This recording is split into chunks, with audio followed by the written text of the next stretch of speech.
10:33 de la mañana, continuamos en Mañanas Blue, ya es la media mañana y nos trae Gonzalo a Shakira para comenzar en este día que además es el Día del Maestro. ¿Qué tal, Gonzalo? Pues Claudia, muy buenos días. Sí, Shakira sigue siendo noticia. ¿Por qué? Porque se pudo conocer tras un evento realizado en Nueva York que Shakira va a adaptar la canción que estamos escuchando al fondo, que hace parte de su nuevo trabajo discográfico, para hacerla mucho más consona con lo que va a ser la Copa América que se va a llevar a cabo en los Estados Unidos este año en cuestión de semanas. ¿Mucho más que? ¿Mucho más que? ¿Consona? ¿Consona? Consona. ¿No existe esa palabra o me va a Yo no sé, le voy a preguntar a Ana Cristina aquí, que es la que más sabe del lenguaje. ¿Qué significa eso, Ana Cristina? No, ese es un aporte que nuestro compañero le acaba de hacer a la lengua española. Le agradecemos mucho. Cuéntenos si eso es con K o con C o cómo lo escribimos. Qué pena, sí existe, Gonzalo. Muestre, Cónsono, que tiene relación de conformidad y que forma consonancia. ¿Consona o consonante? Consona, consona, como lo dije yo, y cónsono, palabra esdrújula, ambas dos. Consona y consona. Un saludo para usted. No, pero un momento, porque yo voy a sacar pecho acá de la vergüenza que usted me quería hacer pasar. O sea, de la ignorancia de las compañeras de trabajo. Gracias por decirlo, Ana Cristina. Sí, que forma consonancia de sonido. Estoy viendo aquí en la RAE. No, pero entonces, ¿y eso se usa allá en Panamá o en Venezuela? Porque yo pues acá nunca lo había oído. Repitamos el uso. ¿Cuál es la frase y el uso para nosotros aprenderlo? ¿Cómo así? ¿En qué sentido? O sea, ¿cómo dijo usted la frase para nosotros entender cómo se usa la palabra? Otra vez. Hacerla mucho más consona con el evento que se va a llevar a cabo, que en este caso es la Copa América. O sea, digamos que la canción se mantiene, pero ella va a hacer algunos cambios cercanos a lo que va a ser la Copa América, porque precisamente Puntería no está hablando de fútbol. Y por eso utilicé dicho verbo. Que sea más afín. Más afín sí, al acorde. También. Afín, acorde. Pero más concordancia. Lo cierto del caso, claro. Lo cierto del caso es que no vengan a timar a Gonzalo Lázari porque ustedes están pasando la vergüenza, no yo. Entonces, busquen el símil, lo que ustedes quieran, pero la palabra existe, tanto en femenino está muy bien como en masculino. Está muy bien y gracias por enseñarnos, pero mi curiosidad ahora es, ¿eso es una palabra de uso común en Panamá, en Venezuela? Porque pues acá no la usamos. En Panamá y en Venezuela yo la he escuchado, Claudia. O sea, usted desde chiquito, ¿no? Con consona y con cónsono, mejor dicho, sí, aprendió a hablar con esas palabras. Pues no aprendí a hablar con esas palabras, pero bueno, uno va leyendo libros, ¿no? Y va culturizándose poco a poco. Entonces, hay palabras que son utilizadas mucho en Venezuela y en Panamá que no en Colombia, por lo visto. Lo cierto del caso es que no hay equivocación, sino los equivocados son otros. Sí, tiene toda la razón, recibido el coscorrón y además muy oportuno hoy que nos enseñe esto porque estamos en el Día del Maestro, entonces hoy y de la maestra, entonces hoy usted nos está fungiendo como nuestro profe, nos está enseñando una nueva palabra o por lo menos una que no conocíamos, entonces pues saludo a todos los profesores y las profesoras hoy en su día y hagamos una rondita de esos profesores que marcaron la vida. Oscar. Bueno, yo recuerdo con mucho cariño, ya falleció, al profesor Jorge Consuegra, profesor mío de la Facultad de Comunicación Social y Periodismo. Una persona extraordinaria y de verdad que con Jorge Consuegra me metí de cabeza mucho más de lleno en el oficio del periodismo. De verdad que Jorge me aportó mucho en la vida. ¿Qué le dictó a usted, Consuegra? Jorge Consuegra, taller de redacción. Tenía una revista que se llamaba Libros y Letras y ahí comencé a escribir yo en Libros y Letras con Jorge Consuegra, de tal manera que me marcó muchísimo y creo que marcó a muchos periodistas de este país, Jorge Consuegra. Sin duda. ¿Y sí, Lucas? Sí. Usted que es el chiquito de la mesa. A mí, Claudia, pues muchos, tanto en la universidad como en el colegio, pero tal vez la última profesora que tuve en el colegio de español, con quien leí pues muchos libros muy importantes, entre ellos ayer hablábamos 100 años de soledad, y creo que hoy en día es gran responsable de que yo esté hoy aquí sentado y haya descubierto que escribir y bueno, este tema del periodismo se me da bien. Bueno, lo que pasa es que usted también lo tiene en las venas y cuando uno encuentra una profe como usted encontró que le activa todo eso que ya trae en el ADN, pues imagínese el resultado. Es verdad. Ana, usted no solamente de tener un profe o una profe, sino que usted ha sido profe, entonces nos puede hablar como en doble visión de este día.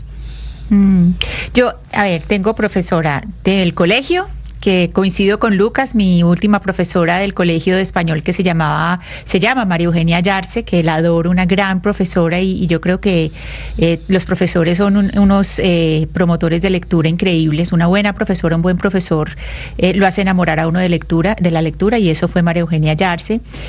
En la universidad tuve una profesora que ahora es mi colega y amiga que adoro, que se llama Luz María Tobón, y Luz María pues fue editora del Mundo y es una gran periodista. Y en la maestría mi profesor adorado, que es Jorge Giraldo. Jorge Giraldo es de las personas que yo más quiero y es un gran maestro. Es decir, no solamente enseñan una materia, sino que personas como Luz María y Jorge enseñan una materia, pero también enseñan de la vida. Y ser profe es muy difícil, ¿no? Yo que he sido profe algunas veces en espacios chiquiticos, digo, esto no es lo mío. Eso es todo un reto. A mí sí me encanta, yo amo ser profesora, y siempre creo que es uno el que más aprende con los alumnos. Ser profesora es de lo mejor que puede haber. Si uno pudiera ser profesora sin calificar, Claudia y oyentes, yo creo que sería el oficio más delicioso del mundo entero. Pero calificar es una cosa horrible, y más cuando es escritura, que es algo que muchas veces sale de las entrañas de los alumnos, y a uno le duele tenerlos que corregir. Pero sabe, Claudia y Ana, que es de los trabajos más gratificantes ser profesor.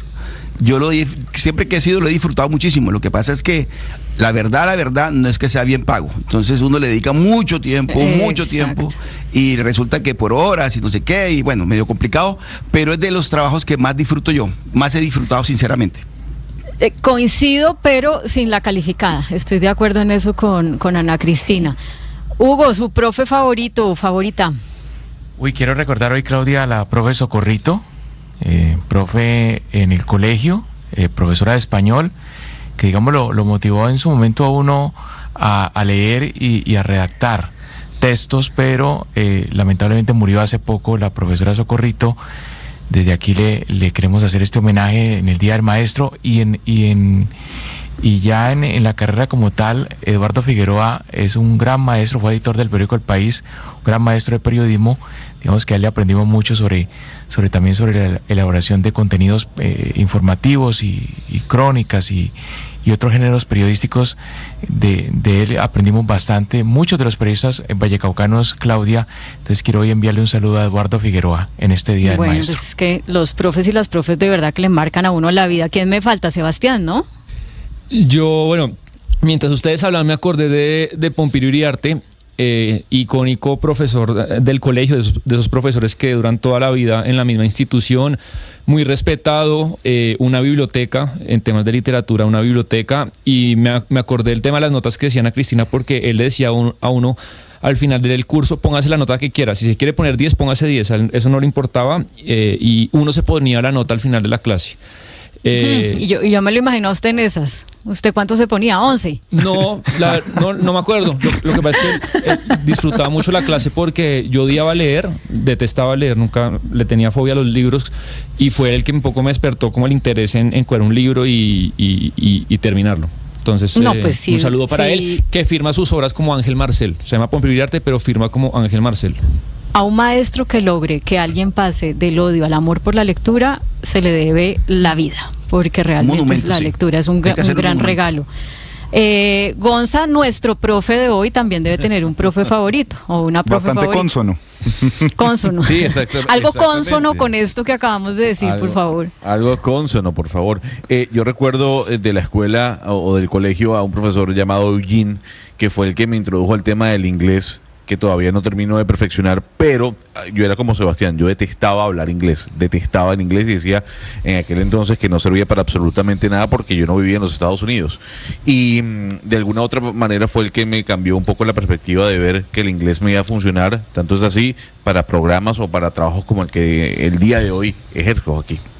Imagínese, usted es el editor internacional, pues tiene que hablar inglés, y hoy vamos a estar hablando en inglés, ¿no? Tenemos un gran invitado para hablar de de Gaza y bueno, de cómo están las cosas entre Israel y Hamás. Y yo, por supuesto, también le quiero rendir un homenaje a un profesor que hace poco dejó este mundo, pero que es inmortal por lo menos hasta que desaparezcamos de la faz de la tierra todas las estudiantes que pasamos por su clase de química, el profesor Edgar Londoño, que jamás se me olvidará que decía para que pusiéramos atención en clase, y eso que en esa época no había celulares, guarde el enemigo, y guarde el enemigo era cierre el cuaderno. Él tomaba perfectas notas con tiza en el pizarrón verde y tiza blanca, con una letra impecable y un orden inmejorable, y él iba explicando toda la clase, y cuando ya terminaba y llenaba ese tablero, entonces ahí sí decía, saque el enemigo, para que todas tomáramos nota. Pero entre tanto era que poner atención, preguntar y participar. Se fue hace poco, y desde aquí un saludo en el Día del Maestro. 10:44 de la mañana, un saludo a todos los maestros, a todas las maestras, y ya comenzamos con Shakira.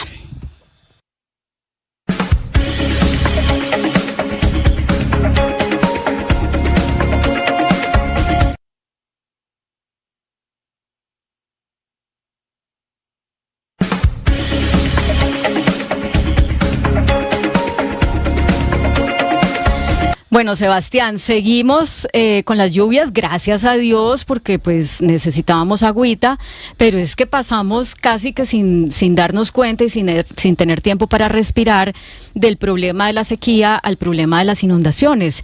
Y resulta que no solamente el actual director de la Unidad Nacional de Gestión de Riesgo ha advertido en los últimos días pues que el Estado no tiene la capacidad para atender lo que se viene, además con el fenómeno de la Niña, sino el ministro del Interior. El ministro del Interior ayer en la Comisión Quinta de la Cámara de Representantes, en una reunión donde estaba también la ministra de Ambiente y otros funcionarios, pues dijo lo siguiente. Vamos a escucharlo.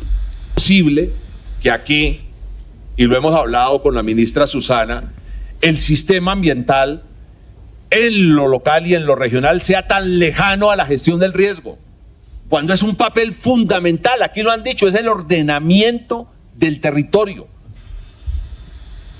Pues es un pequeñísimo momento de todo lo que habló ayer el ministro del Interior. A su lado veíamos al director Carlos Carrillo, y pues estaban hablando justamente sobre esto, la capacidad o la incapacidad que tiene el Estado para poder atender lo que se viene. Y uno de los puntos en los que hacía señalamiento el ministro es pues que el sistema ambiental se maneja más desde lo local y desde lo regional, y que falta esa coordinación, esa articulación, o como diría Gonzalo, que sea cónsono con la gestión a nivel nacional para el riesgo de desastres. Director Carlos Carrillo, bienvenido a Mañanas Blue. Muy buenas tardes, Claudia, un saludo para usted y para todos sus oyentes. Muchas gracias por atendernos. ¿Qué tan insuficiente es la capacidad del Estado para poder atender el riesgo en materia de inundaciones que ya estamos viviendo? Pues vea, el Sistema Nacional de Gestión del Riesgo es un sistema bastante robusto que integra a distintos actores del Estado. Integra, por ejemplo, la Unidad Nacional para la Gestión del Riesgo, a las Fuerzas Armadas, a la Defensa Civil, a los bomberos, a la Cruz Roja, a los gobiernos locales, a los gobiernos municipales, y la coordinación de ese sistema está a cargo de la oficina del director de la unidad. Entonces, el sistema tiene capacidades, el sistema tiene además el Fondo Nacional de Gestión del Riesgo, que es lo que alguna vez hace muchos años fue el Fondo de Calamidades, y que es una disponibilidad presupuestal que está ahí justamente en caso de que haya una eventualidad. Cuando se presentó el apocalipsis pues del COVID, obviamente esos fondos, ese Fondo Nacional de Gestión del Riesgo se llenó de recursos. Y cuando usted tiene la estructura armada, cuando usted tiene las capacidades operativas, cuando usted tiene la coordinación y cuando tiene el dinero, pues el sistema debería ser capaz de responder. Ahora, por eso es además que es tan extremadamente grave lo que pasó con el señor Olmedo López, porque Olmedo López no solamente era el director de la unidad, sino era también el coordinador de ese sistema. Entonces es sumamente problemático poner en esa posición a una persona pues que básicamente esté dedicada a otras cosas como hacer política y pues en el caso del señor Olmedo López a saquear las arcas del Estado. Claro, pero a lo que voy con la pregunta, es pues a unas declaraciones que usted hizo recientemente sobre esto que se nos viene con el fenómeno de la niña y estas inundaciones que ya estamos teniendo y lo que está pasando en La Mojana y lo que dijo ayer el ministro del Interior en la Comisión Quinta, en la que en donde llamó a que los gobernantes locales y regionales pues tomen más acción en la gestión del riesgo y a que se coordinen esos sistemas ambientales regionales con el sistema nacional. Entonces queda uno pensando, esto que se nos viene no lo vamos a poder manejar. ¿Usted nos da un parte de tranquilidad o realmente tenemos que estar preocupados? Yo les doy un parte de tranquilidad acerca de las capacidades que existen en el sistema y que están consignadas en la ley, pero sobre lo que no les puedo dar un parte de tranquilidad es sobre la preparación que tiene el país para este fenómeno, porque como lo dije anteriormente y lo repito aquí, usted sabe, Claudia, que cada palabra que uno dice en los medios de comunicación, sus enemigos políticos, quiero decir los míos, pues la pueden deformar y la pueden digamos que malinterpretar. Cuando yo digo que no estamos preparados para el fenómeno de la niña, lo digo, ¿me está escuchando? Es que me quedé como parado aquí. Sí, claro que sí, aquí estamos oyéndolo. Cuando yo digo que no estamos preparados para el fenómeno de la niña es porque como nación no hemos invertido lo que debimos haber invertido en prevención, en un sistema de alertas tempranas. Vea, yo no sé cuánto voy a durar en este puesto, puede que dure muy poco, por ahí incluso hay un mandadero de Daniel Quintero que puso una demanda contra mi nombramiento, entonces yo no sé cuánto tiempo me voy a quedar en esta silla, pero si me quedo lo suficiente, una de las cosas que me parece clave poder entregar antes de irme es un sistema nacional de alertas tempranas. Eso ha sido muy difícil de generar. En Antioquia, por ejemplo, hay un sistema que lleva ya bastantes años de desarrollo y que funciona bastante bien. Eso debería hacerse a nivel nacional y por supuesto que este es un país que tiene con qué pagarlo. Le voy a poner el ejemplo de algo que es como el único listón que hasta ahora he podido cortar de mi gestión al frente de la entidad, y fue la recuperación de 4 radares meteorológicos de tecnología finlandesa que son de última generación, son realmente unas herramientas muy potentes. Yo estuve visitando uno, pues inauguré la reapertura del radar de su puesta en servicio en Barranca Bermeja. Entonces hay uno en Barranca Bermeja, hay uno en el Meta, en Carimagua, hay otro en el Tambo Cauca y hay otro en el sur del país. El país debería estar lleno de esos radares. Esos radares los opera el IDEAM. Cada radar de esos cuesta alrededor de $4 millones. Y un radar de esos tiene una cobertura de 300 kilómetros a la redonda donde pueda identificar una sola gota de agua. Y eso va acompañado de un software también muy poderoso que nos permite tener la información, el conocimiento para emitir esas alertas tempranas a través de un sistema de difusión de información, que puede ser una app, que pueden ser las emisoras comunitarias, que puede ser todo integrado, los mismos medios de comunicación mainstream, por decirlo de alguna forma. Todos estos agentes que tienen la capacidad de emitir alertas deberían estar coordinados. ¿Y de quién es la labor de coordinarlos? De esta oficina en la que estoy en este momento. Director, entonces, sí, pero mire, las posibilidades director Carrillo. existen. Sí, lo escucho. ¿Con quién hablo? Perdón. Ahora sí, ya no lo escuché. No, es que tiene cerrado el micrófono Oscar desde Barranquilla, director, pero antes de ir con él, que tiene una pregunta específicamente sobre La Mojana, yo quiero que profundicemos en este tema de los radares que usted está diciendo. Sí. Si le estoy entendiendo bien, no tenemos los radares suficientes, aunque ustedes son los encargados de coordinarlo. ¿Y por qué no tenemos por qué no somos suficientes en eso? ¿Y qué deberían hacer los gobiernos locales y regionales en atención también al mensaje que dejó ayer el ministro del Interior en la Comisión Quinta? Porque el país históricamente no ha hecho las inversiones que debe haber hecho en ese tipo de capacidades. La tecnología está. En Colombia y en la unidad tenemos los ingenieros suficientemente cualificados para operar y para utilizar esos radares, pero tenemos muy pocos. Hay que buscar los recursos y pues ya es mi tarea al frente de esta entidad hacer los trámites para buscar el presupuesto del otro año. Ustedes se imaginarán que no es nada fácil para mí salir a pedir dinero cuando el dinero en esta entidad no han hecho otra cosa que robárselo, desde que existe. Ojo, que esto no solamente es con Olmedo. Entonces, pero mire, la instalación doctor, de esas capacidades son las que nos permitirían llegar, ojalá en un año o menos, yo creo que eso va a tomar más de un año, a tener un sistema nacional de alertas tempranas donde esa información que captan los radares, que captan otros, hay diferentes emisores de esa información le pueda llegar a los ciudadanos comunes y corrientes sí, en todo el territorio nacional para que puedan tomar medidas, para que puedan actuar, para que los gobiernos locales puedan desarrollar Carrillo, sus estrategias de atención sí, de eventos sí, de riesgo. pero mire, director Carrillo, y lo voy a llevar a un tema concreto, porque obviamente que todo este sistema de alertas tempranas y demás, mientras se sincroniza y se compran los equipos y todo lo demás, hay una tragedia que está viviendo particularmente la región de La Mojana, en la región Caribe.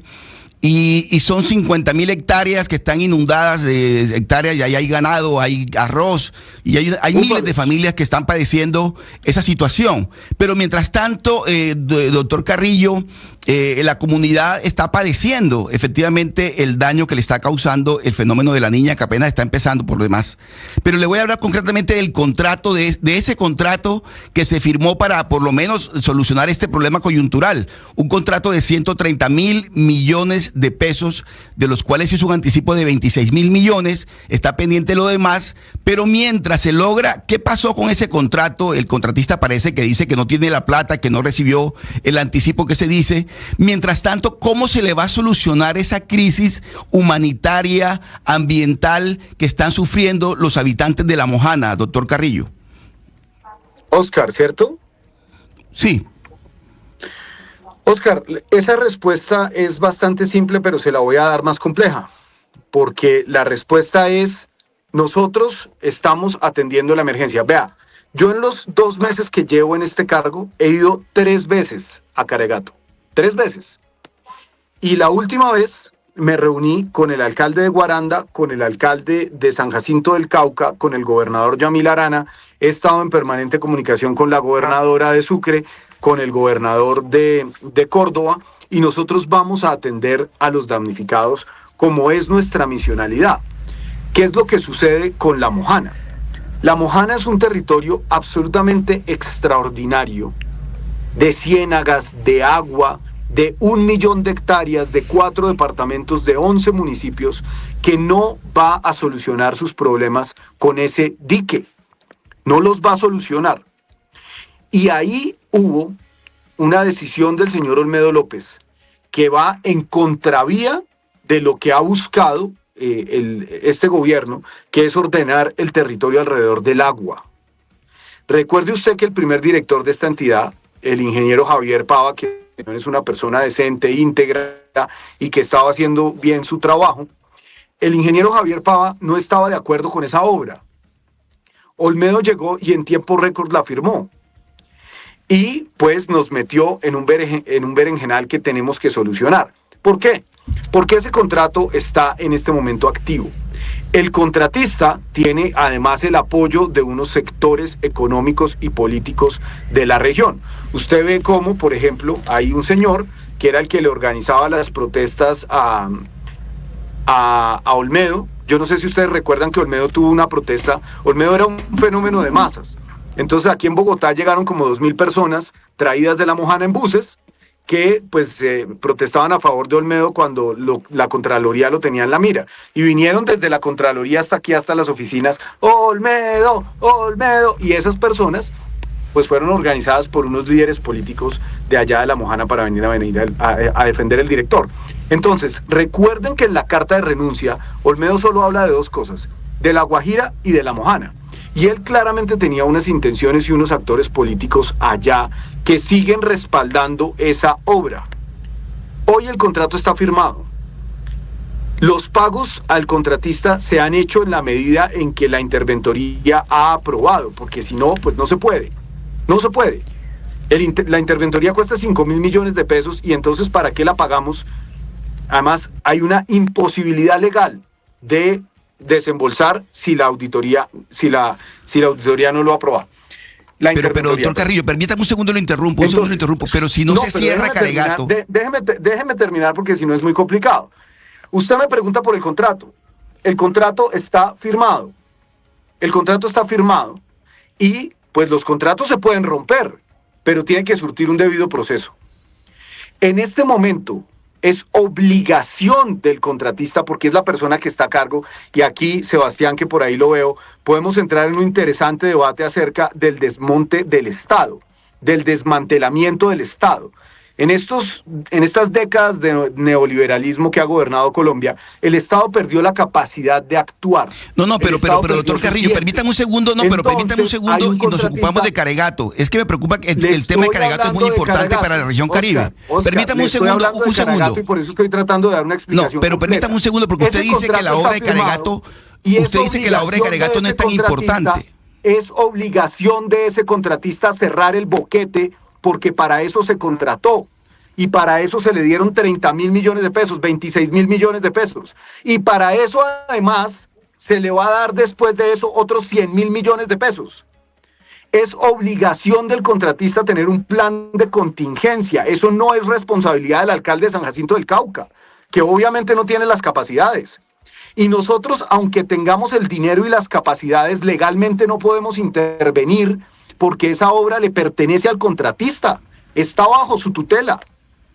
Entonces, para que nosotros podamos, por ejemplo, enviar un batallón de ingenieros del ejército que lo haga, pues habría que terminar el contrato. Y eso tiene un camino legal. Entonces, el contratista se está lavando las manos, se lo digo, Oscar, y se lo digo con toda claridad, y está apoyado por unos sectores políticos que tienen unos intereses políticos y otros intereses económicos. Y no son los campesinos desposeídos de la mojana, son los bufaleros y son los terratenientes.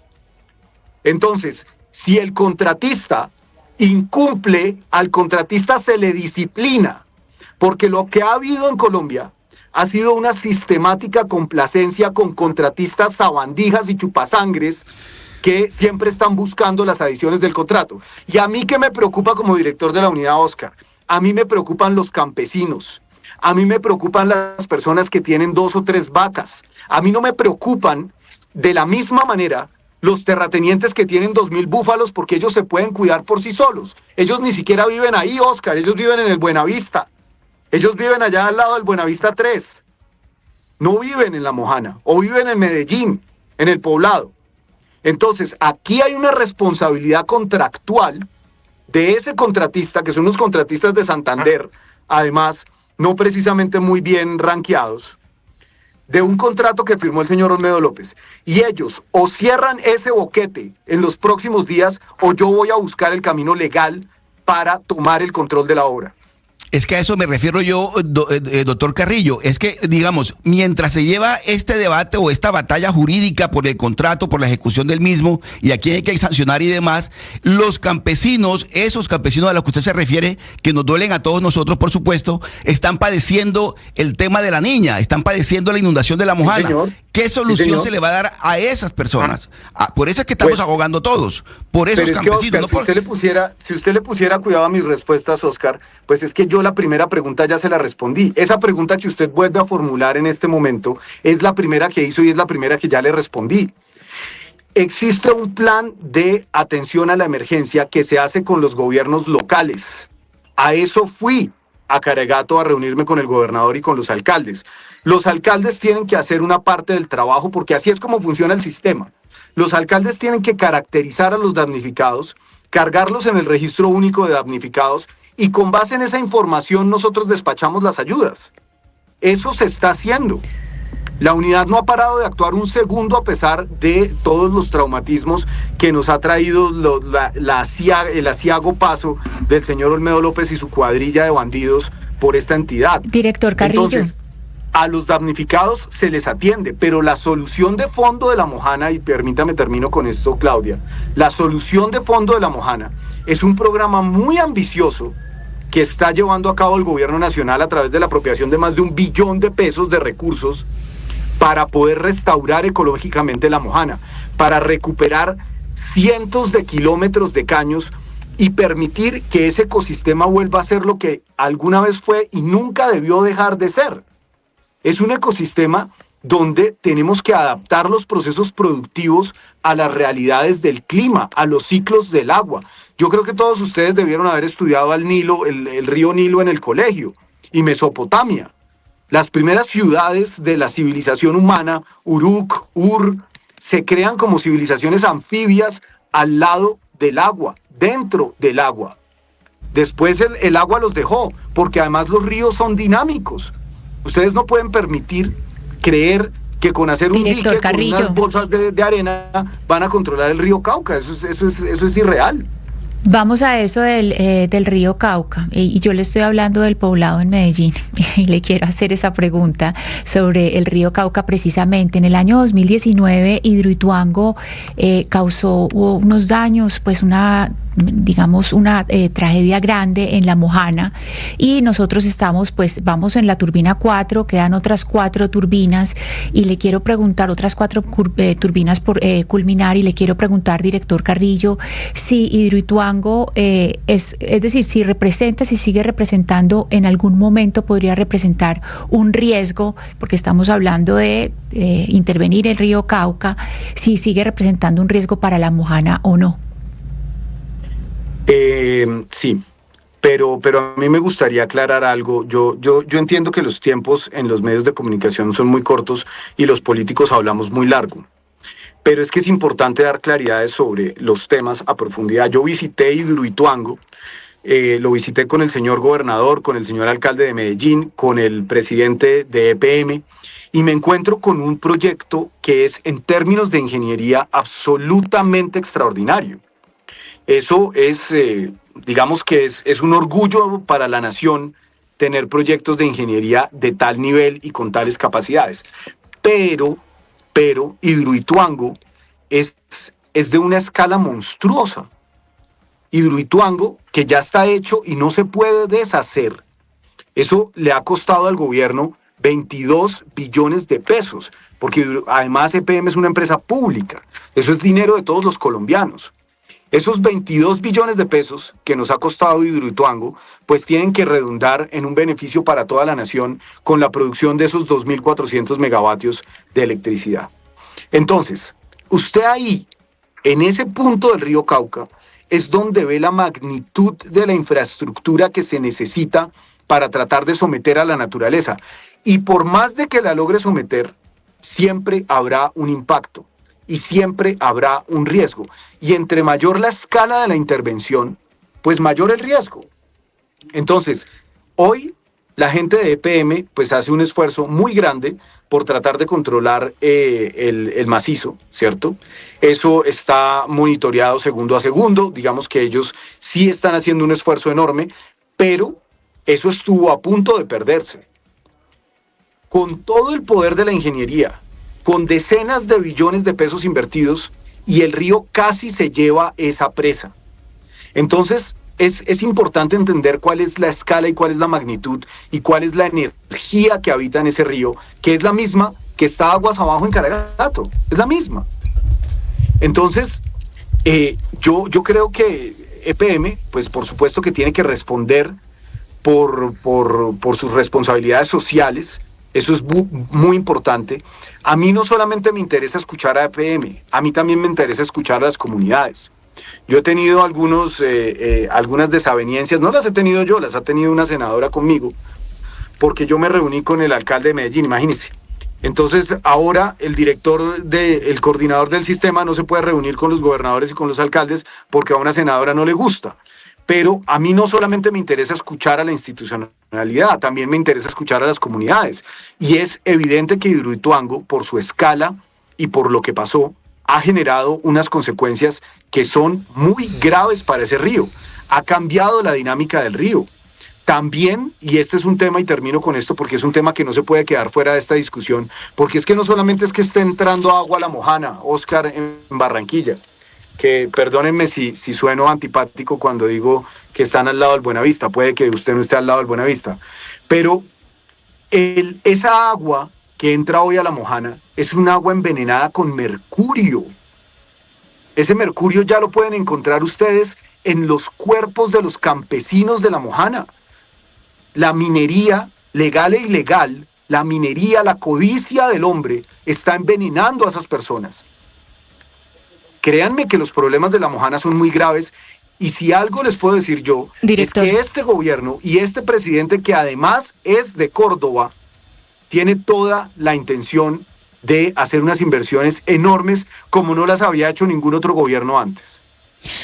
Director, yo sé que usted ya ha dicho 2 veces que el gobierno está atendiendo la emergencia inmediata de los campesinos, y pues sabemos que es tan descomunal el impacto que seguramente llegar a cada familia en tiempo récord pues no es posible, pero causaba realmente angustia escuchar, por ejemplo, esta mañana a la gobernadora de Sucre, a uno de los alcaldes, que decía que la gente está pasando hambre. Es decir, cuando ya la gente por cuenta de este desastre ambiental, pues llegan.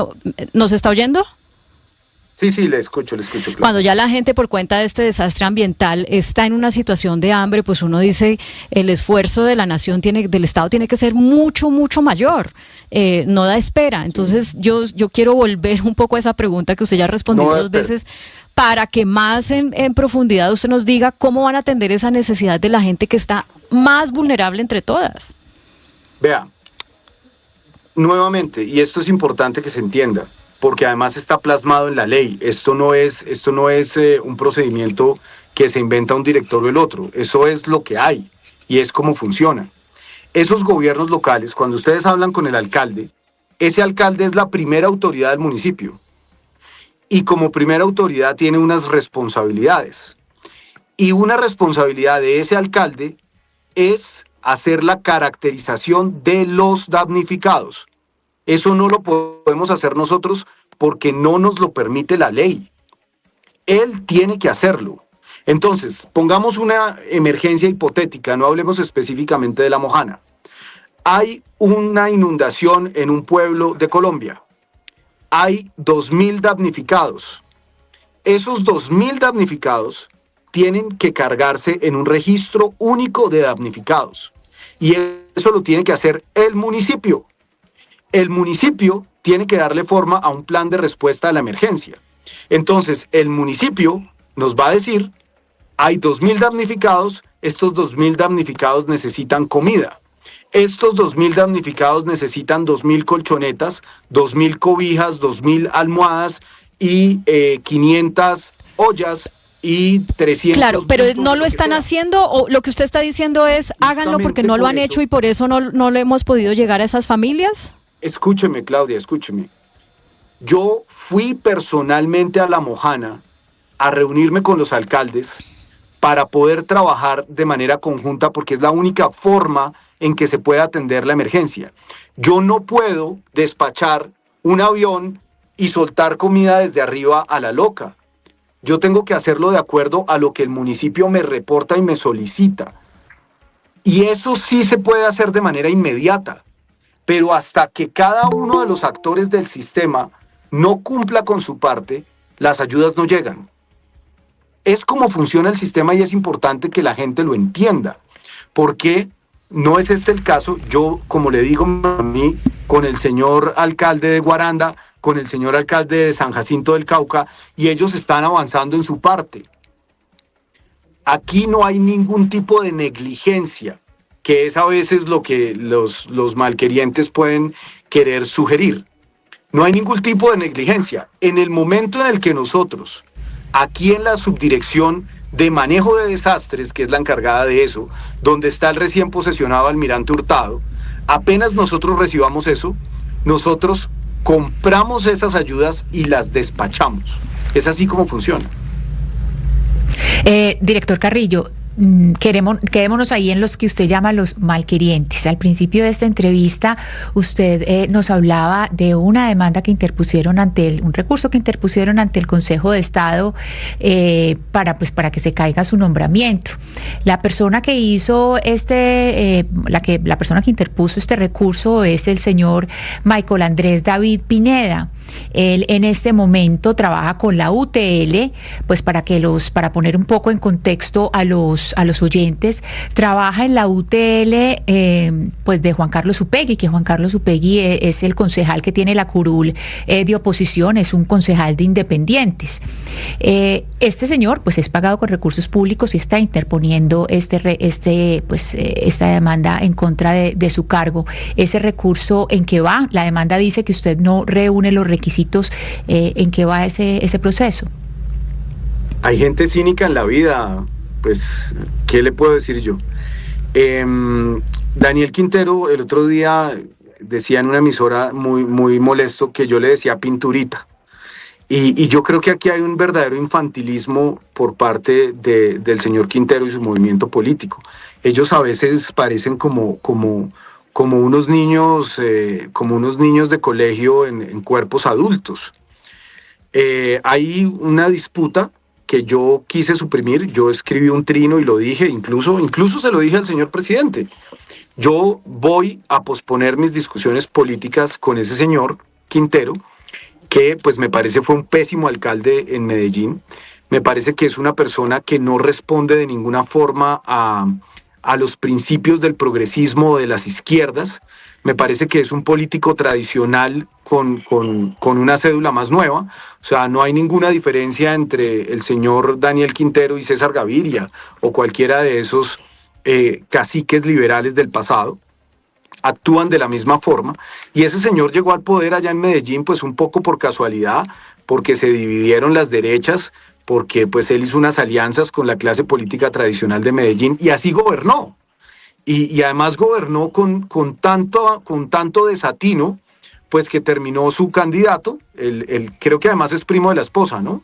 Porque ahí hay una cosa como de nepotismo extraña, y terminó pues recibiendo una contundente paliza en las urnas. Es que no le puede ir peor, teniendo todo el control del aparato y siendo un político tradicional que tenía cuotas aquí en la unidad, que sí tenía una parte sustancial del control político de la unidad. Entonces, que no venga pues ahora a decir...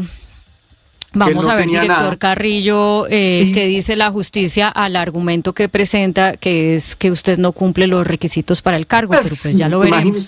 Bueno, pues vea, a mí eso realmente no me preocupa, Claudia. No me preocupa porque mi nombramiento se dio en derecho. Aquí ni siquiera se cambió el manual de funciones. El último cambio que se hizo al manual de funciones fue en 2019 bajo el gobierno de Iván Duque, y yo dudo mucho que el presidente Iván Duque quisiera beneficiarme a mí. Mi nombramiento se dio de manera reglamentaria. Yo, pues por supuesto ahora tengo que buscar un abogado, pero me sorprende mucho una cosa, que el señor Quintero, que no hace más que victimizarse, él es la víctima del país. Cualquier cosa, cualquier crítica legítima que le hagan a Daniel Quintero en Antioquia, entonces él dice, es que esto es una persecución del uribismo, es una persecución del uribismo. Y resulta que él pues se va de sus responsabilidades como gobernante, asumiendo que es una persecución, y dice ser un perseguido. Y ahora él, además, utilizando la UTL de su primo político, pues empieza a hacer una persecución política en contra mía. Pues yo creo que queda bastante mal ante el país el señor Quintero con esto. Ya miraremos qué dice entonces la justicia, director de la Unidad Nacional de Gestión. Necesito un abogado, Claudia, porque eso me toca pagarlo de mi bolsillo, y pues imagínese, me va a tocar hacer una vaqui como la de Robledo. Nos cuenta si necesita hacer una vaqui, a ver qué sucede. Muchas gracias por atendernos, director Carlos Carrillo, y ojalá puedan atender la situación de las familias, especialmente las más afectadas en La Mojana, de la manera más oportuna posible. Hasta la próxima. Muchas gracias, Claudia, un saludo para usted. 11:17, esto es Mañanas Blue, ya volvemos.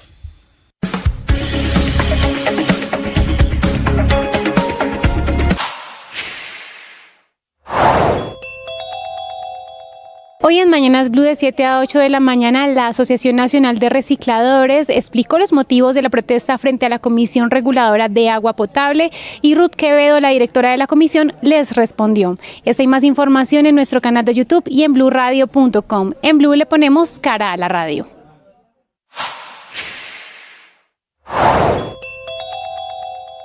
El presidente Petro anuncia que irá él personalmente ante Naciones Unidas a denunciar que el Estado colombiano, al cual él representa, el cual él dirige, irá a denunciarlo con el argumento de que ese Estado está incumpliendo el acuerdo de paz con las FARC. Como si no fuese su responsabilidad, el presidente habla del Estado colombiano como un tercero y anticipa que por ese incumplimiento vendrá en Colombia un derramamiento de sangre, que es la misma tesis con la que viene amenazando hace rato de estallidos sociales y de más guerra en Colombia.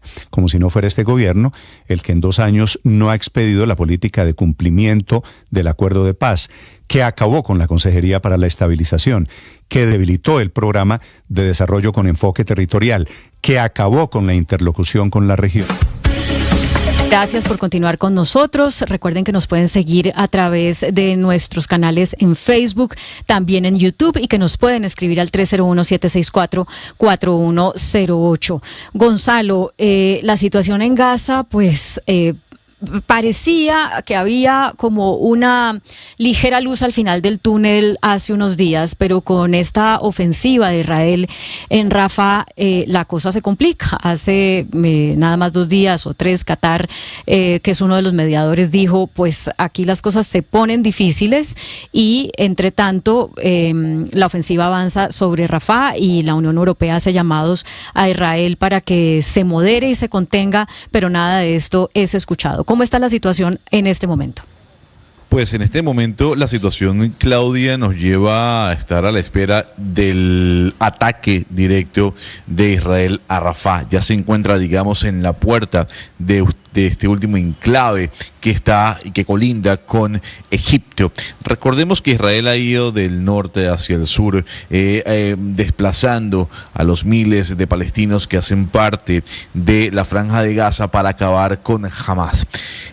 Como usted bien decía, Qatar, Egipto, Estados Unidos, Israel y Hamas estaban sentados en una mesa de negociación para un alto al fuego, pero no se logró absolutamente nada. Y no se logró nada porque, por un lado, Hamas estaba pidiendo la consideración de la entrada de Palestina como Estado independiente en las Naciones Unidas, y por otro lado, Israel decía, nosotros no podemos llegar a un acuerdo con un grupo que de por sí su fin es acabar con nosotros. Las conversaciones están en este momento en el piso, no hay un proceso al menos de avance para que haya un alto el fuego. Hay que decirlo, son más de 35.000 personas que han sido asesinadas en medio del ataque israelí que comienza con la masacre ejecutada el pasado 7 de octubre. Vamos a hablar con una persona muy interesante, Claudia.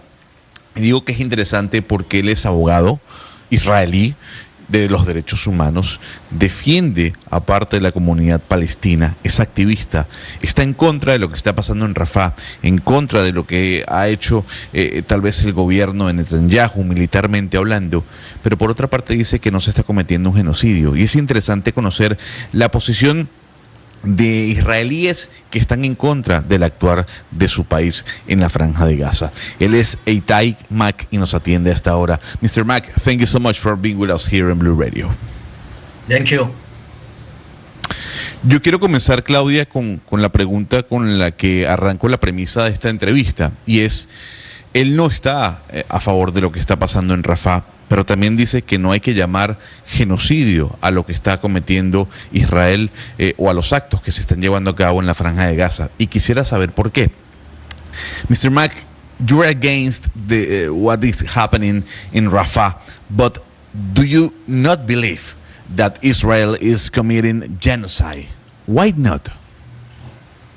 I think that legally and factually there are very strict rules what is considered a genocide, and I don't think that the ICJ will define it as genocide, and I also don't think it's really important now, because my position from the beginning of the war was that I was against military operation in Gaza, that I was against any killing of Palestinian civilians, and it could be predicted from the beginning that if Israel enter Gaza because of the density of the population, of the structure there, and also because the wide use of Hamas in the civilian population and infrastructure as a human shield, it was obvious that so many civilians will die.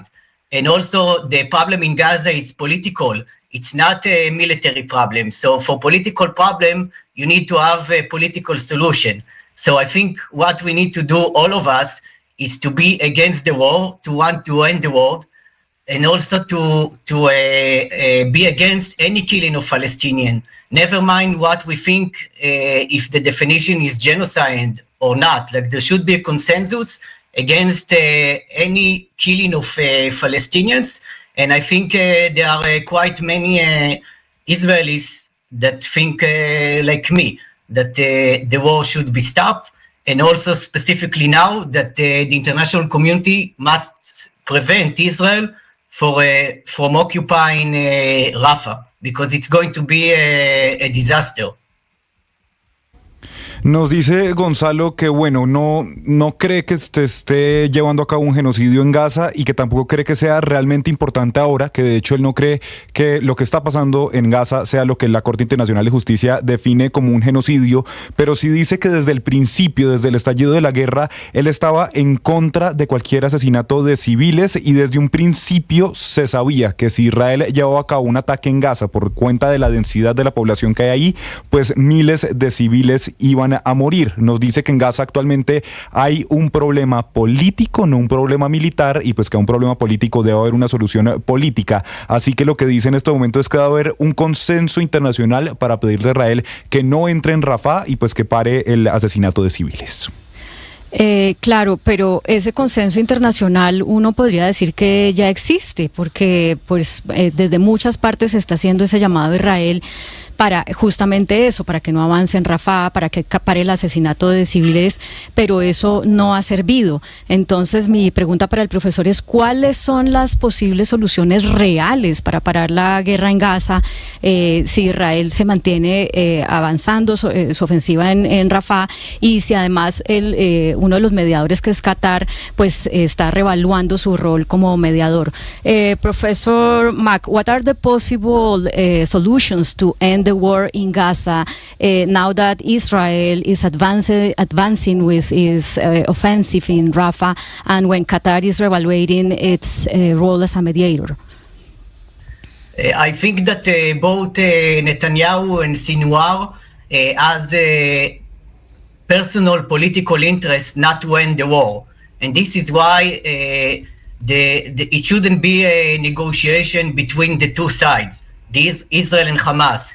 The international community must force the solution, and the way to do it is through the UN Security Council. So during the Ramadan, there was a very weak decision by the UN Security Council, but it was not enough. But if the US allowed it and not put a veto, the UN Security Council could make a decision that it's obligatory on both sides and will force a ceasefire. And I believe that Israel will oblige to this decision, because Israel usually been following this type of decision. If the decision is not strong enough, Israel find way to bypass it. So I think this is the way to go. And the problem is that a lot of world leaders are playing politics on the back of the Palestinians. For example, the president of Colombia, he claimed that he is cutting the contacts with Israel, but did he stop using Israeli weapons? Did he stop using Israeli system? Did he stop using Israeli surveillance system or Israeli drones? Of course not. So I think everybody is playing local politics instead of you putting real pressure on both sides to end the war. And we don't have time for all the discussing in the ICJ. We don't have time for all the politics. There must be a decision I think many months ago, but especially now, before Israel starts its big operation in Gaza. This is the time to stop it. Nos dice Claudia que actualmente él cree que el señor Benjamín Netanyahu tiene intereses políticos y personales en no terminar la guerra y que el rol de la comunidad internacional debería ser lograr una negociación entre ambas partes, entre Israel y Hamás, y que debe encontrarse la forma y la solución de poder hacerlo. Dice que, por ejemplo, a través del Consejo de Seguridad de la ONU podría ser, y si no se llegara a vetar esto, podría haber una resolución lo suficientemente fuerte para obligar tanto a Hamás como a Israel a acatar las partes. También dice que hay mucha gente jugando a la política a espaldas de los palestinos y pone como ejemplo al presidente Gustavo Petro, que dice pues que afirmó que iba a cortar las relaciones y los lazos con Israel, pero que no ha dejado ni de usar las armas, ni el sistema de vigilancia, ni los drones israelíes, por lo cual dice pues que hay mucha gente jugando en este momento, pero que realmente hay que ponerse con las manos en el asunto. Yo le quisiera preguntar al señor Mac por las protestas que hay en las universidades y por los estudiantes que en esas universidades han sido tomados por las autoridades bajo la acusación de que son antisemitas. I can see that you understand my question, Mr. Mac. I want to ask you about these protests in many universities around the world, especially in Europe and the United States. Some of these students have been taken by authorities saying that they are promoting anti-Semitism. In this context, how do you define anti-Semitism, and do you think this is fair to take these students? Through the years, I did many investigations, and I published them, how Israel is abusing the definition of anti-Semitism to silence critical voices, and also how Israel, when it was comfortable for it, made alliances with anti-Semitic leaders around the world when it was comfortable for it, because some of the anti-Semitic and right-wing leaders were supporting Israel from different type of reasons. If we talk about the recent protest, so of course I think the protests are important, and I think the criticizing of Israel and its policies in the occupied Palestinian territories are important. Sadly, a minority in these protests are protesting with things, signs, and also statements that could be identified as pure anti-Semitism. And also, I think they could make Jews around the world feel uncomfortable. But I think with Israel, and nobody should turn a blind eye and not to listen to the protesters, because some of and I think big part of their criticism is right. And I'm also working with Israel human rights organization like Mahsom Watch, Combatant for Peace, and others through the years to put sanctions on individual Israelis and violent settlers and Israeli officials. So these protesters in universities around the world, of course, also have Israeli allies. But I think in some of the times, sadly, the right to protest was abused to say things that are absolutely wrong. So I think this protest shouldn't be silenced, but the problem of anti-Semitism is real and should be taken care by the relevant authorities in each country. Professor Mac, thank you for sharing this time and your thoughts with our audience. Now we have breaking news right now. So thank you for these minutes with us, and hope this comes to an end pretty soon. Thank you very much. Lucas, ¿qué nos dijo el profesor rápidamente para irnos con el dato del crecimiento de la economía en el primer trimestre? Sí, señora Claudia, nos decía el profesor que ha hecho muchas investigaciones y que va a publicar algunas de ellas sobre cómo Israel ha usado de la definición de antisemitismo para poder silenciar voces críticas, y pues también ha dicho que Israel incluso en los últimos años ha hecho alianzas incluso con líderes del mundo antisemitas para poder obtener beneficios y pues que se han beneficiado mutuamente. Dice que es muy importante las protestas, que puede que algunos judíos se sientan incómodos, pero que nadie debe hacerse el ciego y se debe escuchar lo que se está pidiendo porque parte de las críticas sí son correctas. También dice que el problema del antisemitismo es real y se debe tener cuidado por parte de las autoridades de cada país. Gracias, Lucas. Esta es una voz muy importante, Gonzalo, y lo quiero resumir de esta manera. Es una persona de Israel hablando de manera crítica contra lo que está haciendo su propio gobierno, trazando unas líneas como esta de decir genocidio no hay, pero sí invitando incluso a sus conciudadanos a hacerse una crítica y a no recibir, digamos, estos llamados del mundo como una afrenta contra Israel, sino que entender que tienen en muchos sentidos razón. Usted sabe es difícil que encontrar Claudia, israelíes así, ¿no? Eso es lo que le iba a decir. Es muy difícil poder conseguir abogados que defienden los derechos humanos israelíes que estén en contra de la posición de Israel como país defendiéndose de un grupo terrorista como Hamas. Entonces, sí, el invitado es importante no solo por eso, sino porque ha recibido una gran cantidad de críticas sobre su posición. A ver, sí rescato lo siguiente. Aquí todos somos cómplices, incluyendo el presidente Gustavo Petro, según lo dijo el entrevistado. Básicamente porque puede decir lo que quiera a través de X o de Twitter, pero sigue utilizando las herramientas que en su momento Colombia le compró a Israel. Esa es la perspectiva que él nos compartió. Gracias, Gonzalo. 11:34. Marcela Peña, ya salió el dato del crecimiento de la economía en el primer trimestre del 2024, 0,7%. Marcela Peña está ahí con el dato, Sebastián. Mientras tenemos la comunicación con ella, esto es más o menos lo que habían, está alineado con lo que predijeron algunos analistas económicos. Sí, este es el Claudia, dato. pues. Marcela, adelante. Ahí está. Uy. Marcela.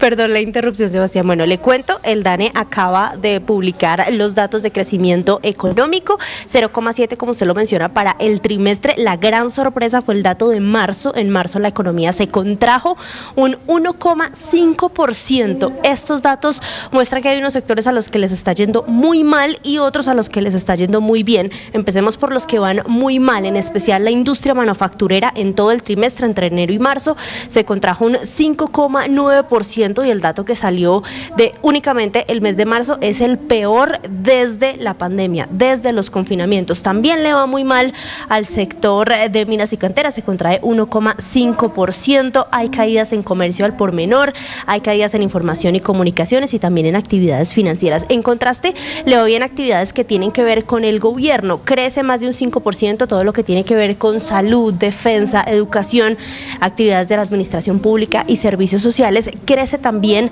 lo que tiene que ver con entretenimiento, recreación y otras actividades de servicios. Así las cosas, el año pasado Colombia creció 0,6% y este año vamos en 0,7% en el primer trimestre, es decir, seguimos quedados, seguimos estancados y varios sectores tienen las alertas rojas prendidas, Claudia. Pues Marcela, muchas gracias. Lo de la manufactura pues no es una sorpresa porque ya habíamos conocido el dato hacía 2 días del muy mal desempeño de la manufactura en el último mes, pero pues se confirma que ha sido todo el trimestre en ese sentido. Minas no es una sorpresa, pues sabemos que hay una contracción relacionada con que el sector pues considera que el ambiente es adverso para la inversión, pero usted nos dice entretenimiento. ¿Cuánto fue el crecimiento de entretenimiento en el primer trimestre? ¿Lo tiene a la mano? Sí, señora, le cuento, el crecimiento de entretenimiento, actividades artísticas, recreación y otras actividades de servicio es del 5,2% en el trimestre, un crecimiento muy importante. Ahí están contados, por ejemplo, los conciertos, que hemos tenido muchísimos a lo largo del año, y también actividades como festivales, la contratación de servicio doméstico en los hogares, esa clase de cosas están contadas ahí. Pues era también lo que nos decía ayer Sebastián, el director de Radar, ¿no? Cómo la gente, a pesar de la situación y a pesar de que muchas veces no tiene lo suficiente para algunas cosas que a la mayoría nos podrían parecer básicas, el dinero para el entretenimiento está saliendo y está saliendo de algún lado y mira esta cifra tan importante.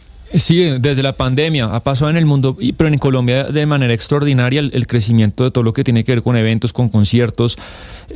Lo que nos dijo pues Camilo, pareciera que la gente pues retrae consumo de muchas cosas, pero para entretenimiento lo mantiene o lo aumenta.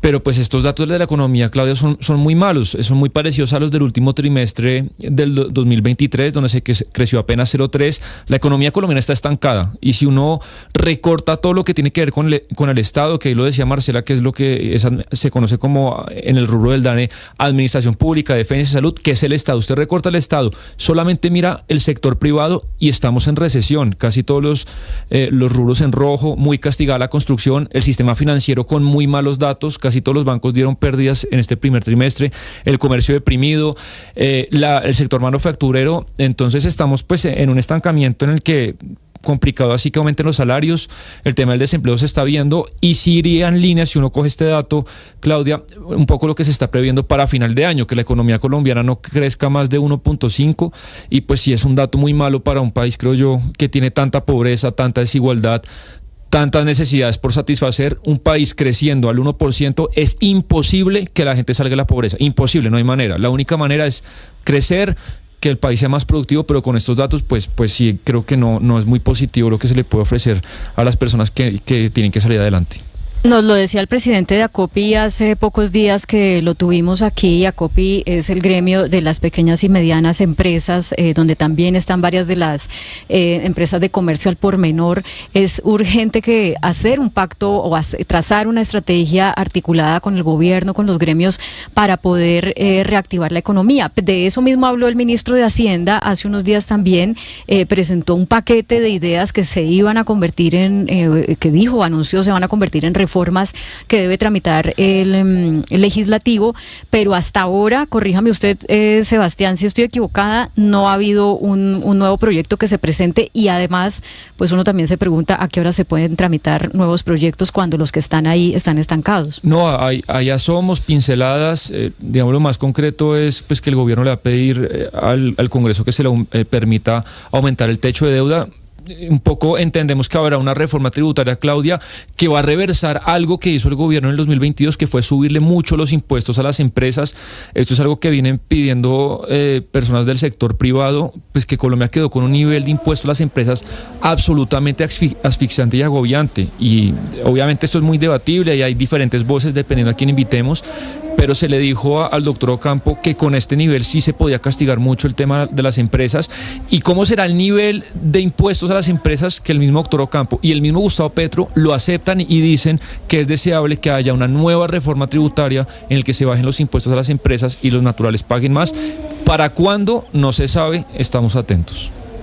Claudia, vea que hay una cosa interesante en estos datos. Usted me recuerda que Radar les estaba contando de cómo la gente está saliendo a conciertos. Pues vea que para salir en conciertos están saliendo menos a restaurantes. Alojamiento y servicio de comida es uno de los sectores que cae fuertemente, se contrae un 3,4%, de modo que la gente está comiendo más en casa, digamos, para juntar moneditas y poderse ir de concierto. Incluso esto aquí refleja que el turismo tampoco está teniendo buenos datos, pues al menos el turismo interno. Eso quería decirle, Marcela, porque una de las grandes apuestas de este gobierno es al aumento del turismo, y creo que fue con usted que a final del año celebramos la llegada del turista. Yo no sé si fue 5,5 millones o algo así, sí, pero como van las cosas, número 4 millones. Exacto. Bueno, como van las cosas, pues no, bueno, si es por el turismo interno, a lo mejor no va a aumentar ese rubro de la economía, a lo mejor vamos a depender más del turismo externo, al menos por estas cifras de primer trimestre que usted nos está mostrando.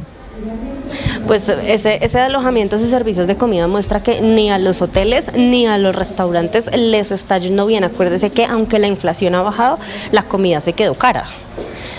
La inflación Exacto. indica que la comida no siguió subiendo al mismo ritmo, pero pregúntele al que quiera, usted los 100,000 pesos ya no le alcanzan en la tienda para lo mismo de la pandemia. La única cosa que ha bajado en serio de precio últimamente han sido los huevos, pero casi todo subió y se quedó pegado allá arriba. Los alimentos, Marcela, en los últimos 2 meses volvieron a subir. Exacto, Sí. exacto.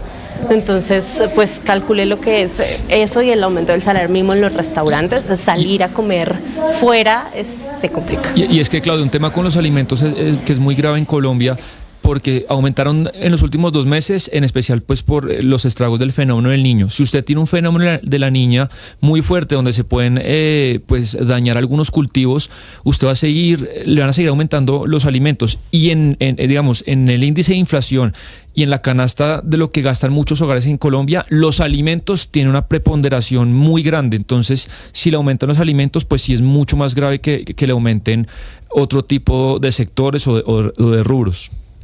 Bueno, pues está delicada la situación de la economía y a propósito de eso que usted acaba de decir, solamente por la contingencia en La Mojana se han dañado 40.000 hectáreas de cultivo que se han perdido y se han desplazado 45.000 cabezas de ganado. Esto pues va a tener sí o sí una consecuencia en el precio de los alimentos y si se suma a lo que ya sabemos que va a pasar con la llegada del fenómeno de la niña, que aumenta las lluvias, pues el panorama no luce alentador, al menos para ese sector de la economía. Entonces, pues urge que el gobierno presente un plan que pueda aplicar de manera inmediata para poder equilibrar esto que ya se está notando en el bolsillo y en el estómago de las personas, Oscar.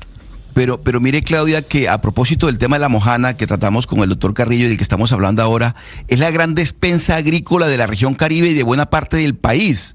Es que todos los departamentos de la región Caribe tienen que ver con la Mojana. Son 120.000 cabezas de ganado que en este momento están comprometidas. La suerte de esas 120.000 cabezas de ganado está comprometida. 50.000 hectáreas de cultivo.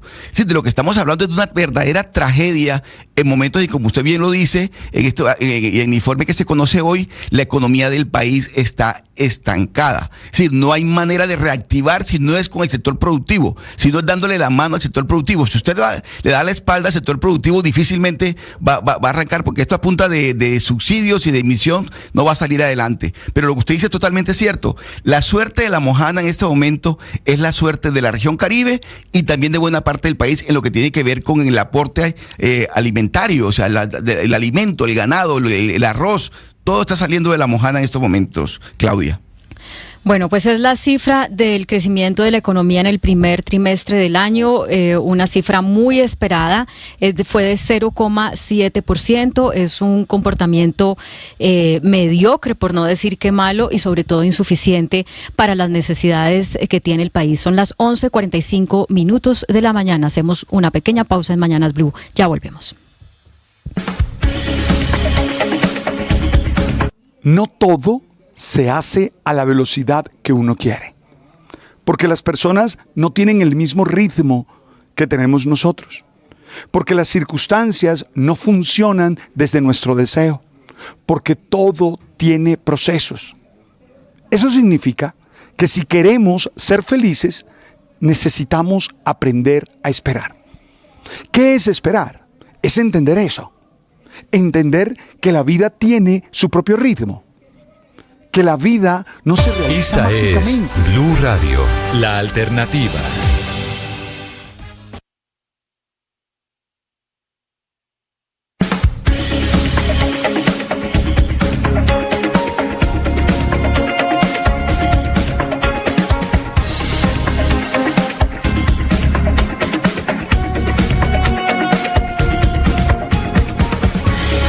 (11:46). Usted tiene noticias de Ricky Martin y es muy previsible que cuando uno va a hablar de Ricky Martin inmediatamente ponga La Vida Loca. No hay canción que la supere de la discografía de él, ¿verdad, Gonzalo? Oiga, yo creo que no, Claudia. O sea, a nivel de popularidad, no. O sea, sí, estaba She Banks y hay otras canciones importantes de él, sobre todo cuando estaba muy ligado a la balada, ¿no? A mediados de los 90, pero esta fue un ícono de finales de esa década, en el 99, 98. Creo que La Copa de la Vida puede ser otra canción importante dentro del repertorio de Ricky Martin. Pero cada vez que hablamos de él, obviamente se nos viene esta sonoridad. Y hay que mencionar, Claudia, que el próximo 9 de junio, domingo 9 de junio, se va a llevar el desfile del orgullo gay en Los Ángeles. Ahí se pudo conocer que el abanderado uno de los abanderados va a ser Ricky Martin. Son 3, digamos, los mariscales, como le llama la revista Billboard, que estarán de frente en esta marcha en la ciudad de Los Ángeles. Uno de ellos es Ricky Martin. Por el otro lado habrá un luchador profesional llamado Casandro el Exótico, y por el otro lado estará el activista George Takei liderando, repito, lo que va a ser el desfile del orgullo gay en la ciudad de Los Ángeles. Casandro el Exótico, me imagino que es un hispano que vive en Los Ángeles y es una figura muy emblemática. Me imagino, porque yo leyendo la noticia, Claudia, yo tampoco sabía quién era él, ¿no? Y ya lo que lo estoy viendo, efectivamente es un México-estadounidense, es un luchador, pero digamos que es una figura pública ligada a la cultura pop, entre comillas, México-estadounidense. Entonces, sí, él va a estar al lado de Ricky Martin, marchando, caminando en el mes del orgullo gay, que es el mes de julio. Así estoy viendo aquí las imágenes de Casandro el Exótico. Nació en El Paso, Texas, en Estados Unidos, y claro, es una persona trans, muy emblemática. Pero mire, le quería comentar que es importante lo que ha hecho Ricky Martin desde el año 2010, cuando dijo públicamente que él es homosexual. Porque se volvió pues una figura muy importante para la comunidad homosexual y para digamos la lucha por los derechos de la comunidad LGTBIQ+, y llama mucho la atención cuánto tiempo le tomó a él lo que se llama salir del closet, pues porque siendo una figura con toda la fama que ya había alcanzado para ese momento, tantos años, digamos, de cariño de la gente, habérselo pensado tanto para contarle a su público que es homosexual, pues es un indicativo de cuán difícil puede ser llegar a ser esto, y si lo era difícil para Ricky Martin con todo ese poder, imagíneselo para una persona del común. Entonces, que él ahorita esté participando, por ejemplo, como artista en la Marcha del Orgullo Gay, pues indica también lo representativo que ha sido o que es él para la comunidad. Fíjese que a mí me llamó la atención, Claudia, yo no sé si usted se recuerda cuando Ricky Martin confiesa que es homosexual. Yo pensaba que iba a ser un estallido social alrededor de Ricky Martin y que la gente se iba a escandalizar y iba a ser noticia durante meses, y no. O sea, el señor confesó que era homosexual, y si bien dio titulares, tampoco es que se acabó el mundo, ¿no? Y yo creo que gran parte del problema es lo que usted menciona, el qué dirán, ¿no? Sobre la condición o el gusto que tenga una persona sobre otra. Y creo que ese era el temor de Ricky Martin en su momento. ¿Qué va a decir la gente? ¿Qué van a decir mis fanáticos? Y cuando se dio la noticia, créame que él habrá sentido un alivio, no solo porque fue sincero, sino que también el público, en vez de rechazarlo, como él lo hubiese pensado, al final lo que hizo fue abrirle los brazos. Sí, tal vez su miedo era a perder el favor del público femenino, porque las mujeres, antes de saber que él era homosexual, pues lo veían como pues como esa pareja idónea, ¿no? Y fue su padre el que lo animó a que contara, a que saliera del closet, a que no viviera más en la sombra con respecto a su identidad de género. Y bueno, ahí está, no solamente siendo un gran artista, que siempre lo ha sido, sino también una persona que trabaja desde su fama, trabaja por el reconocimiento del derecho de otras personas de la comunidad homosexual. Ana Cristina. Claudia, es que lo que pasa es que hay veces que en muchas discusiones se dice, pero ¿por qué tal persona tiene que decir públicamente su orientación sexual? Sobre todo cuando son personas famosas o son personas renombradas, porque en el momento que lo hacen es una acción política. Es porque durante muchos años esta comunidad, la comunidad LGTBIQ+, ha sido perseguida, los han matado, los siguen matando, los siguen buscando, les siguen haciendo una serie pues digamos, de acciones que son de persecución, y todavía eso existe. Entonces, cuando hay este tipo de acciones, no es solamente algo personal, y no es esa cosa de que ¿por qué tiene que ser pública la sexualidad, la orientación sexual de una persona? No, es porque en ese momento hacerlo una persona, cuando lo hace una persona que tiene una visibilidad pública y que tiene un rango de influencia, se considera una acción política, y eso lleva al respeto y lleva también a tomar acciones públicas, es decir, todo lo que se mueve detrás de una acción de estas lleva a la consideración no solamente desde adentro de los hogares, de las casas, a respetar a que las personas vivan su sexualidad con libertad, su orientación sexual con libertad, sino que también se tomen políticas públicas. Entonces no es solamente algo personal. Bueno, ya va siendo hora de que Ricky Martin vuelva a Colombia. No está en la lista de los 20 conciertos que quedan para el resto del año, de los grandes conciertos que quedan para el resto del año, que por cierto son como 6 conciertos más de lo que hubo en el mismo tiempo en el año pasado, a propósito de la cifra que conocíamos hace un momento del comportamiento de la economía en el primer trimestre. Y a propósito de esta cifra, tenemos en la línea al presidente de ACOPI, Rodolfo Correa. Señor Correa, bienvenido a Mañanas Blue. Gracias por atendernos. Buenos días, Claudia. Un gusto saludarla a usted y a toda la audiencia. Bueno, pues no es sorpresa ese bajo crecimiento, pero ahora que ya tenemos la cifra y que sabemos que uno de los sectores de menor crecimiento es el comercio al por menor, lo cual toca su gremio y sus intereses, pues ¿cuál es el mensaje? Bueno, el mensaje es que creo que tenemos que tener paciencia. Tenemos que tener optimismo. Si el crecimiento del 0.7% en este primer trimestre, nos da una señal de que por lo menos estamos creciendo.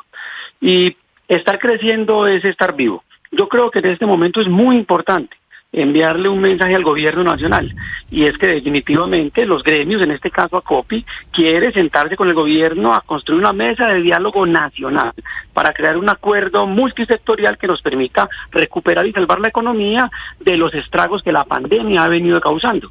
Si nosotros nos sentamos y concertamos como país el rumbo que la economía debe tomar, creo que hay muchas probabilidades de que cumplamos esa expectativa que tiene el Banco de la República del crecimiento del 1.4 del Producto Interno Bruto para este año.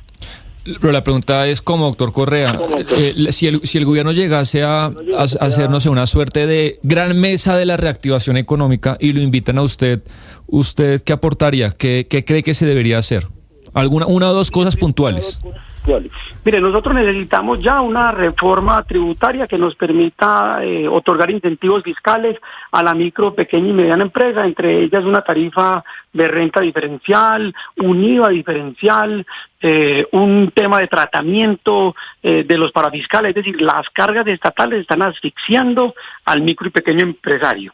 Y segundo, tenemos que crear un gran plan nacional de ruta para la transformación tecnológica, digital y ambiental de la micro, pequeña y mediana empresa que haga sostenible la economía del país.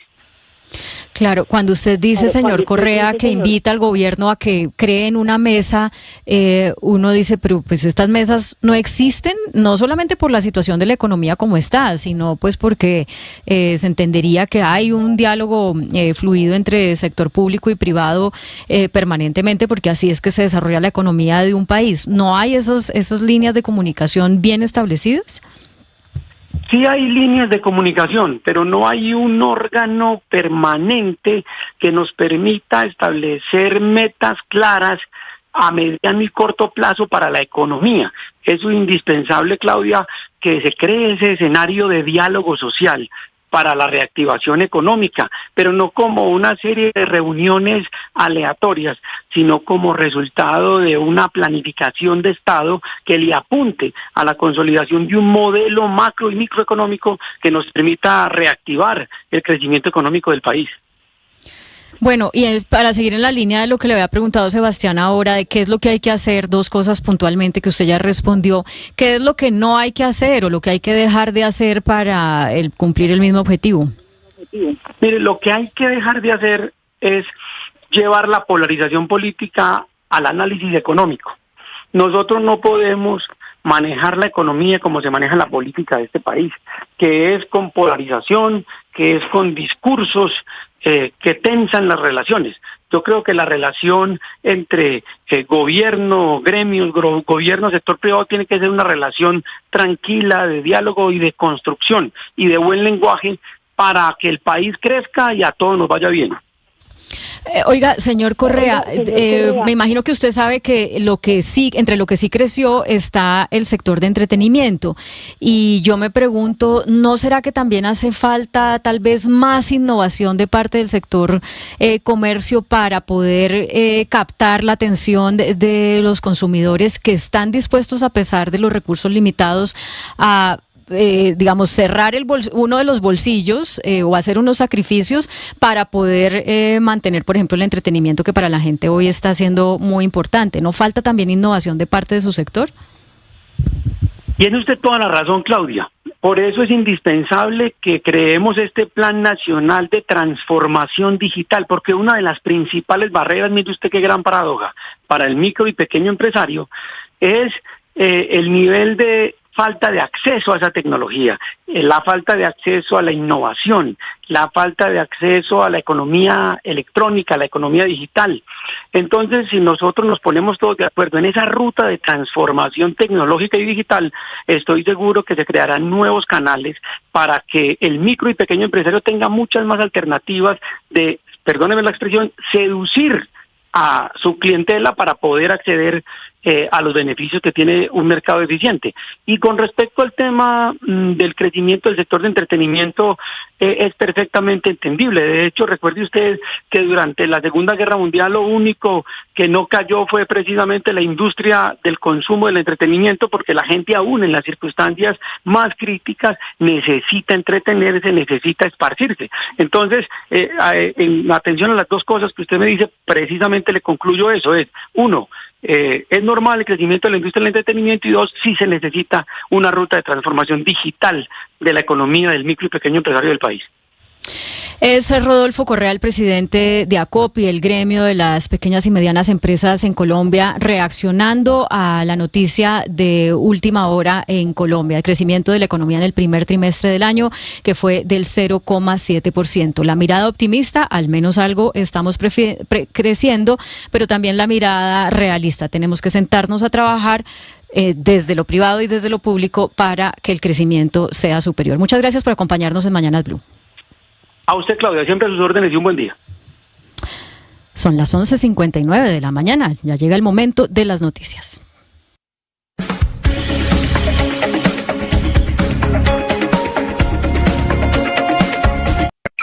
Escanea este código y suscríbete a nuestro canal de YouTube, @Blue Radio Co.